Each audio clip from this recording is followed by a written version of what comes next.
अस्सलाम वालेकुम दोस्तों, वेलकम टू माय आसान ट्यूटोरियल्स। दोस्तों, आज की जो हमारी डिस्कशन है ये एक नए सब्जेक्ट के ऊपर है, ऑपरेटिंग सिस्टम सब्जेक्ट के ऊपर है। आज हम ऑपरेटिंग सिस्टम सब्जेक्ट की एक सीरीज स्टार्ट करने जा रहे हैं। लास्ट टाइम हमने डाटा स्ट्रक्चर एंड एल्गोरिथम की सीरीज़ जो है अपलोड की है आसान ट्यूटोरियल की तरफ से, और उससे पहले इंटेंसिव प्रोग्रामिंग, जावा प्रोग्रामिंग से रिलेटेड जो है सीरीज़ अपलोडेड है, और कुछ जो है हार्डवेयर से रिलेटेड, कंप्यूटर आर्किटेक्चर से रिलेटेड सीरीज़ भी अपलोडेड है। डाटा कम्युनिकेशन एंड नेटवर्क की सीरीज़, उसको भी काफ़ी सारे लोगों ने फॉलो किया, वो भी अपलोडेड है। Then data structure and algorithm के बाद जो नेक्स्ट कोर्स है, जो कि बेसिकली ये प्री रैक है ऑपरेटिंग सिस्टम सब्जेक्ट का। जिन स्टूडेंट्स का डाटा स्ट्रक्चर सब्जेक्ट क्लियर होता है वो ऑपरेटिंग सिस्टम सब्जेक्ट जो है वो पढ़ सकते हैं। तो ये सब्जेक्ट जो है 3 क्रेडिट सब्जेक्ट है। इसका कोर्स कोड नॉर्मली हमारी यूनिवर्सिटी में वो 3131 के लिहाज से जो है यहाँ पे जाना जाता है। देन उसकी फर्दर इसमें कोर्स आउटलाइंस क्या हैं, क्या क्या डिटेल्स हैं, इसमें बेसिकली हमने वेरियस जो है ऑपरेटिंग सिस्टम के ऑपरेशंस और मैनेजमेंट फंक्शंस जो हैं कैसे ओएस परफॉर्म करते हैं उससे रिलेटेड डिस्कशन होगी। और start from the history and goals and evolution of operating system. फिर प्रोसेसेस को और सीपीयू मैनेजमेंट को डिस्कस किया जाएगा।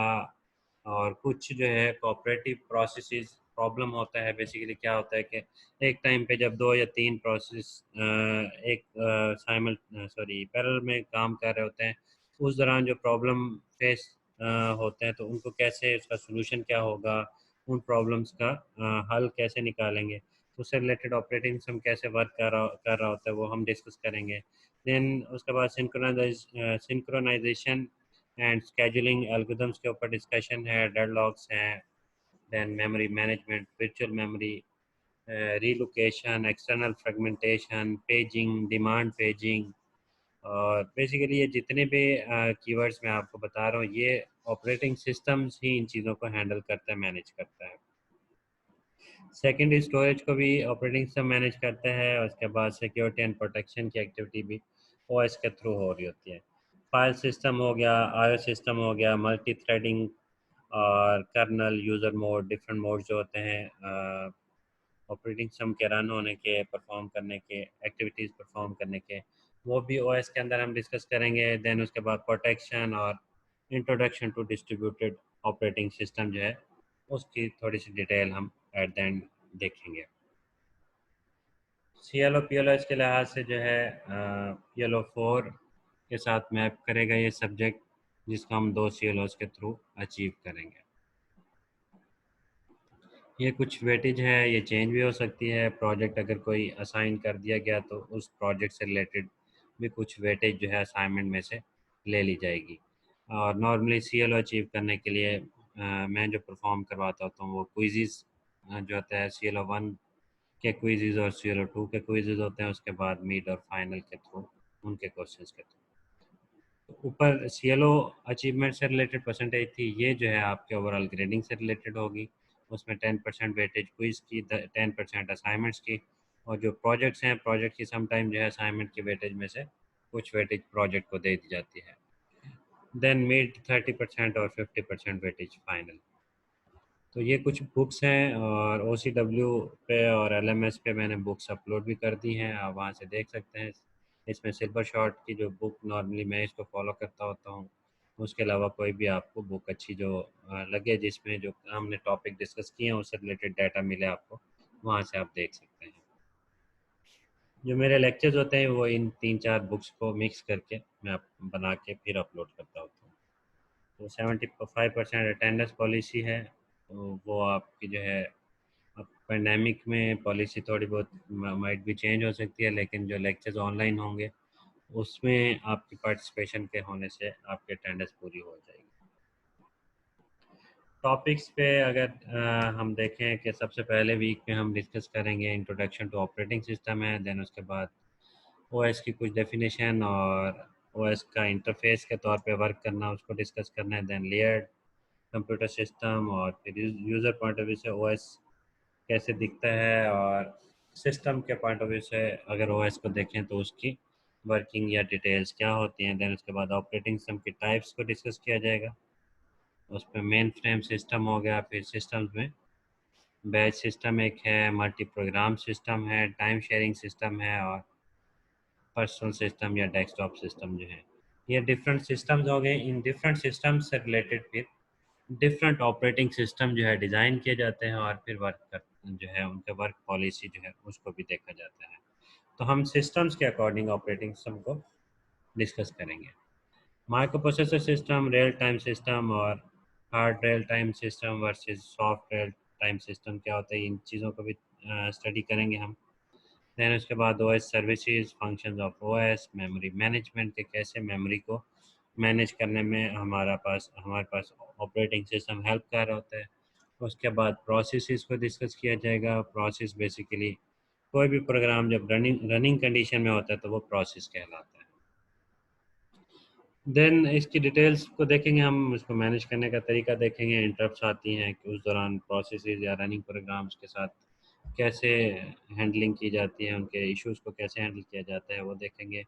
Then PCB process control block उसको डिस्कस करेंगे, या कॉन्टेक्स्ट स्विचिंग जो होती है इंटरप्ट के दौरान कैसे प्रोसेस का डाटा स्टोर किया जाता है, और फिर दोबारा जब रीलोड करना हो तब कैसे हम प्रोसेसेस को लोड करते हैं, जो मतलब कि हमारे वेट कंडीशन में हो, या समटाइम कोई प्रोग्राम हम मिनिमाइज कर देते हैं या पास कर देते हैं उसको दोबारा उसी कंडीशन से स्टार्ट करना, वो सारी चीज़ें देखेंगे। उसके बाद प्रोसेस स्टेट्स हैं, स्केजुलिंग है, और स्केजुलिंग क्यूज़ वगैरह देखेंगे कि कौन सा प्रोसेस पहले रन होगा, कौन सा प्रोसेस बाद में, उनकी वेटेज क्या होती है, प्रायोरिटी क्या होती है, ये सारी चीज़ें देखेंगे। देन इन टॉपिक से रिलेटेड फिर मिड टर्म एग्ज़ाम्स होगा, और माइट भी ये टॉपिक थोड़े से मतलब 1-2 वीक्स में स्वैप भी हो सकते हैं। कोई टॉपिक जो 5वें 6वें वीक वाला अगर मुझे मुनासिब लगा बच्चों के असेसमेंट के बाद, उनकी इनपुट्स के बाद, तो वो मैं थोड़ा लेटर ऑन भी डिस्कस कर सकता हूँ, और कुछ जो है फ्यूचर वाले टॉपिक पहले भी डिस्कस कर सकता हूँ। Depends on the class performance. What is deadlock? Deadlock detection, deadlocks avoidance और schedulers। समटाइम क्या होता है, सिस्टम हैंग हो जाता है, डिफरेंट प्रोसेसेस जो है आपस में एक दूसरे को जो है रिसोर्सेज की जंग में जो है डेडलॉक करते रहते हैं। उनका क्या सोल्यूशन है, उसको कैसे हैंडल करना है वो डिस्कस करेंगे। देन उसके बाद हमारे पास लॉन्ग टर्म स्केजुलर हैं, short term scheduler, medium term scheduler, ये कैटेगरीज हम देखेंगे, इनके एग्जांपल्स को डिस्कस करेंगे। देन ओएस की सिक्योरिटी, सीपीयू की स्केजुलिंग एल्गोरिथम्स, और इन स्केजुलिंग एल्गोरिथम्स में डिफरेंट कैटेगरीज हैं, जैसे F C F S, first come first serve algorithm है। देन उसके बाद job shortest job first algorithm है। देन उसके बाद प्रायोरिटी स्केजुलिंग एल्गोरिथम है, राउंड रोबन स्केजुलिंग एल्गोरिथम, और उसके बाद प्रोसेस की सिंक्रोनाइजेशन के ऊपर हमारी डिस्कशन होगी कि कैसे जो है डेडलॉक्स को अवॉइड किया जाए, प्रोसेस को किस तरीके से सिंक्रोनाइज करके चलाया जाए, क्रिटिकल सेक्शन प्रॉब्लम क्या होता है इसकी डिटेल होगी।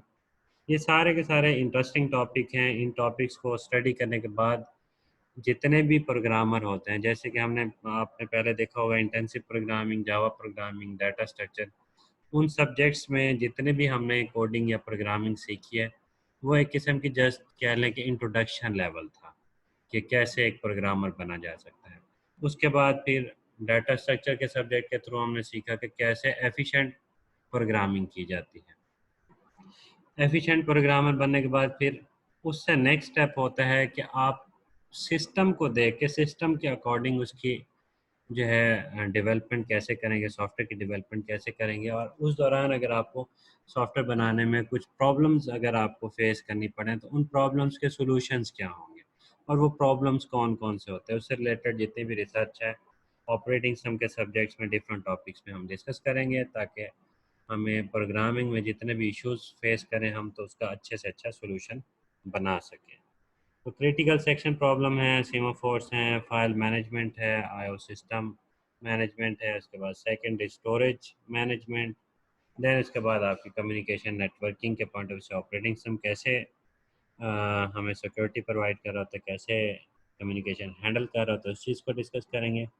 देन हमारे पास हार्डवेयर की सिस्टम कॉल्स और एग्जांपल ऑफ सिस्टम कॉल्स को देखेंगे, सिस्टम प्रोग्राम को देखेंगे कैसे वर्क कर रहा होता है, कर्नल और यूज़र मोड वगैरह इसमें डिस्कस किए जाएंगे, आईओ इंटरप्ट्स, आईओ स्ट्रक्चर्स और डायरेक्ट मेमोरी एक्सेस कंट्रोलर कैसे वर्क कर रहा होता है और ऑपरेटिंग सिस्टम को कैसे जो है वो कम्युनिकेट करता है और operating system direct memory access activities को कैसे परफॉर्म कर रहा होता है। तो इसके अलावा जो है फर्दर जो है कोई ऐसा टॉपिक जो ज़रूरी होगा वो असाइनमेंट्स के थ्रू या डिस्कशंस के थ्रू उसको भी डिस्कस किया जा सकता है। तो ये दोस्तों जो है हमारा कंप्लीट कोर्स होगा ऑपरेटिंग सिस्टम का। अब नेक्स्ट स्टार्ट करते हैं ऑपरेटिंग सिस्टम के इंट्रोडक्शन से कि ऑपरेटिंग सिस्टम है क्या और इससे रिलेटेड क्या डिटेल्स हैं वो देखते हैं। एक इनिशियल इंट्रोडक्शन आपको ऑपरेटिंग सिस्टम का मिल जाएगा। तो थोड़ा सा स्टार्ट करते हैं हिस्ट्री से। दोस्तों एक चीज़ मैं आपको बताऊं कि स्टार्ट में जो है हमारे पास जैसे आजकल के कंप्यूटर्स हैं, पीसीज हैं, लैपटॉप्स हैं, उस पर स्क्रीन होती है, हत्ता कि टच स्क्रीन होती है और आप जस्ट टच करते हैं सॉफ्टवेयर को जो है परफॉर्म करते हैं और या फिर कीबोर्ड माउस के through user interface, graphical user interface के थ्रू जो है कीबोर्ड माउस के क्लिक करने से आप सारे के सारे टास्क परफॉर्म कर रहे होते हैं। तो दोस्तों पहले हमारे पास कंप्यूटर्स इस तरह के नहीं थे। पहले वाले कंप्यूटर्स इस तरह के थे कि जैसे आपको मैं एग्जांपल दूं, हमारे पास कैलकुलेटर होते हैं। तो मार्केट में अक्सर हम देखते हैं कैलकुलेटर एक शॉप्स में भी मिलते हैं या फिर डिफरेंट जो है क्लासेस में भी आप अपने फेलोज के पास देखते हैं या अपने पास आपके पास कोई कैलकुलेटर हो उसको अगर गौर से देखें तो उसकी स्क्रीन जो है जस्ट डिजिट्स को डिस्प्ले कर रही होती है। उससे भी अगर थोड़ा पुराने दौर में चले जाएं, कैलकुलेटर की एलसीडी स्क्रीन से पहले क्या होता था कि आपके पास सिंपल डिजिटल वॉच की तरह डीएलडी का सब्जेक्ट अगर आपने डिजिटल लॉजिक डिज़ाइन का सब्जेक्ट अगर आपने पढ़ा हो तो सर्किट्स के अंदर बल्ब्स वगैरह के एलईडीज के एलईडी लाइट वाली जो छोटी एलईडी होती है रेड और ग्रीन कलर की, उस तरह की एलईडीज वगैरह लगा के या बल्ब्स वगैरह लगा के सिग्नल्स के ऑन ऑफ को जो है चेक किया जाता था। उन ऑन ऑफ सिग्नल्स के थ्रू जो है ऑपरेटिंग सिस्टम को जो है या हार्डवेयर को जो है परफॉर्म किया जाता था और उस हार्डवेयर के अंदर अगर ऑपरेटिंग सिस्टम इंस्टॉल कर दिया जाता था तो हमारे पास उसका ग्राफिकल यूज़र इंटरफेस नहीं होता था, यानी कि हमारे पास आइकॉन नहीं बने होते थे, फोल्डर्स बने हुए नहीं होते थे, मिनिमाइज मैक्सिमाइज करने के जो तरीकाकार है वो हमें उस पर सिंपल नज़र नहीं आता था। उसके अलावा हमारे पास उसका थोड़ा एडवांस वर्जन जो बना ब्लैक स्क्रीन वाला जो ऑपरेटिंग सिस्टम बना जैसे डॉस आप लोगों ने देखा होगा। तो डॉस बल्कि यहाँ पे मैं कोशिश करता हूँ कि यहाँ अगर यहाँ सर्च हो जाए तो मैं आपको डॉस चला के दिखाता हूँ।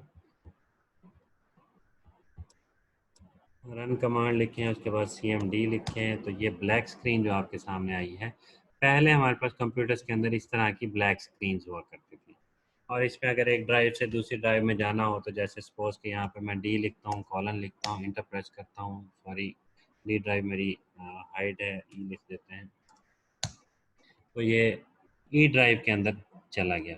ई ड्राइव के अंदर कोई भी अगर फाइल देखना चाहें तो DIR लिख के हम जितनी भी फाइल्स वगैरह होती हैं उसके अंदर सर्च कर सकते हैं कि कौन कौन सी फाइल्स हमारे पास अवेलेबल हैं।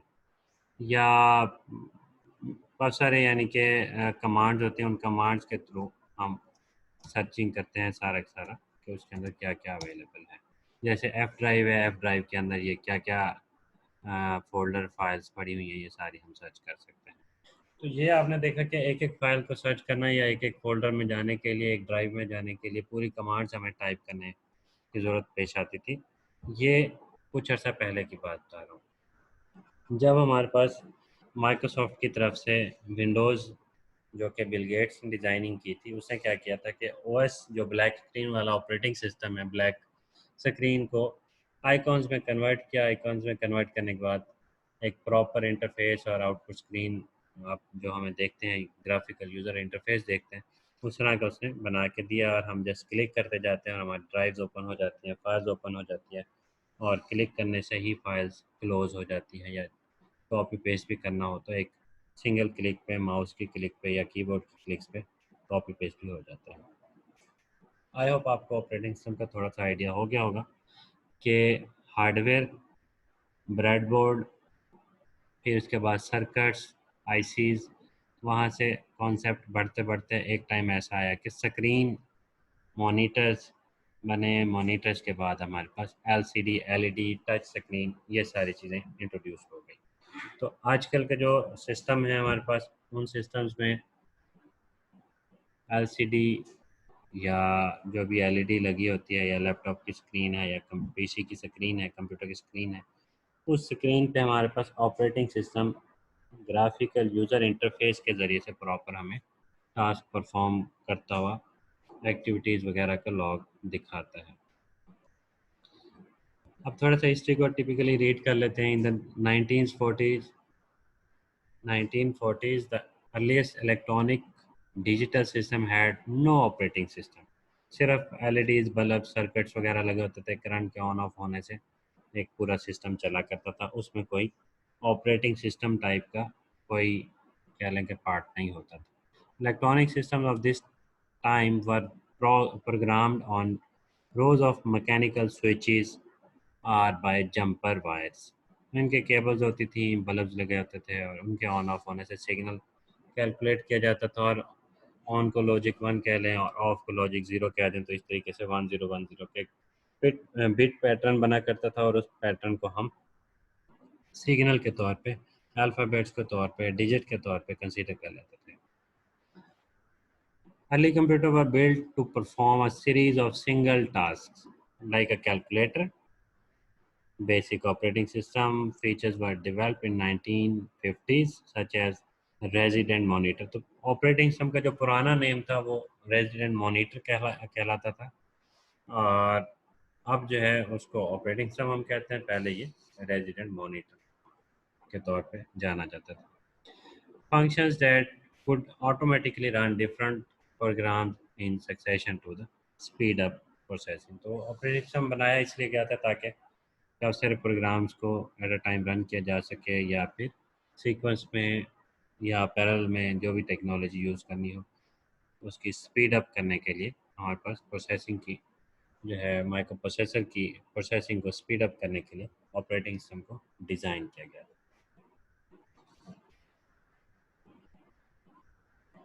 Operating system did not exist in their modern and more complex form until the early 1960s. तो 1960 तक जो है प्रॉपर जो है ये आजकल के ऑपरेटिंग सिस्टम जैसी कोई चीज़ अवेलेबल नहीं थी। Hardware features were added that enabled use of run time libraries, interrupts and parallel processing. तो फिर हार्डवेयर को थोड़ा अपग्रेड किया गया, और उस ऑपरेटिंग हार्डवेयर के अकॉर्डिंग जो है सॉफ्टवेयर वगैरह जो कि system software hard operating system जो है वो डिज़ाइन किया गया ताकि इंटरप्ट्स को हैंडल किया जाए और पैरेलल प्रोसेसिंग वगैरह को मेंटेन किया जाए। When personal computers became popular in 1980s, the operating systems were made for them similar in concept to those used on the larger computers. 1970 में डॉस का एक वर्जन आया, उसको PDP-11 भी कहा जाता था, डॉस 11 भी कहा जाता था। देन उसके बाद नया आर्किटेक्चर जो है डिज़ाइन हुआ हार्डवेयर का 1980 में, जो कि 86 डॉस को रन करता था। और डॉस आपको मैंने अभी ब्लैक स्क्रीन वाला जो दिखाया वो ऑपरेटिंग सिस्टम है, DOS main disk operating system. Then उसके बाद 1985 में विंडोज़ का जो है पहला वर्जन आया 1.0। देन उसके बाद विंडोज़ 95, ये बहुत फेमस हुई थी। 95 जो है काफ़ी सारे इदारों ने यूज़ करना शुरू कर दी थी। और 98 जो है मैंने खुद अपने बचपन में 98 विंडो जो है यूज़ की हुई है। और देन उसके बाद 2001 2001 जो है उसमें विंडो एक्सपी आई। एक्सपी जो है वो नॉर्मल अभी भी, वैसे पाकिस्तान में तो काफ़ी सारे लोग अभी भी यूज़ कर रहे होते हैं। जो पुराने पेंटियम टाइप कंप्यूटर होते थे उसमें विंडोज़ एक्सपी वगैरह यूज़ होती थी। और उसके बाद उसका एक्सपी के सर्विस पैक 1, सर्विस पैक 2, 3, या उसके मतलब अलग अलग से विस्टा और डिफरेंट वर्जन आए, जो कि इसमें थोड़ा सा चेंजेस के बाद एडिशन के साथ, नए एडिशन के साथ आए। देन उसके बाद 2003 में जो है 64 बिट एडिशन वर्जन आया। और देन सबसे ज़्यादा फेमस जो उसके बाद बनी वो विंडोज 7 बनी।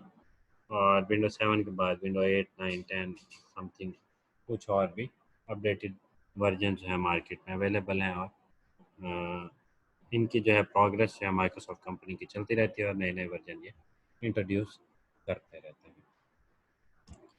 तो दोस्तों अब टिपिकल डेफिनेशन पे आते हैं कि ऑपरेटिंग सिस्टम है क्या। An operating system is a program that manages the computer hardware.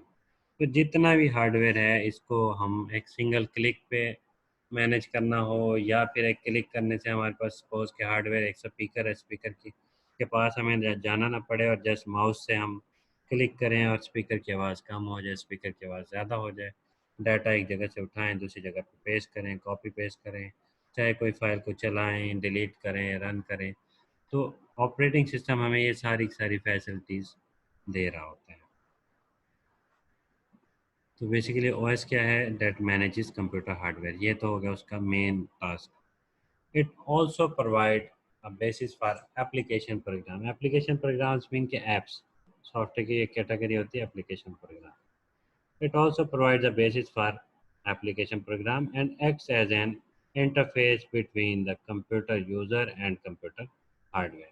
तो हम डिफरेंट सॉफ्टवेयर इंस्टॉल करते हैं और सॉफ्टवेयर इंस्टॉल करके उस सॉफ्टवेयर के ज़रिए से जो भी एक्टिविटी परफॉर्म करनी होती है वो एक्टिविटी हम परफॉर्म कर सकते हैं। लेकिन सॉफ्टवेयर जो है, एप्लीकेशन सॉफ्टवेयर तब तक नहीं चलेगा जब तक आपके पास ऑपरेटिंग सिस्टम इंस्टॉल ना हो।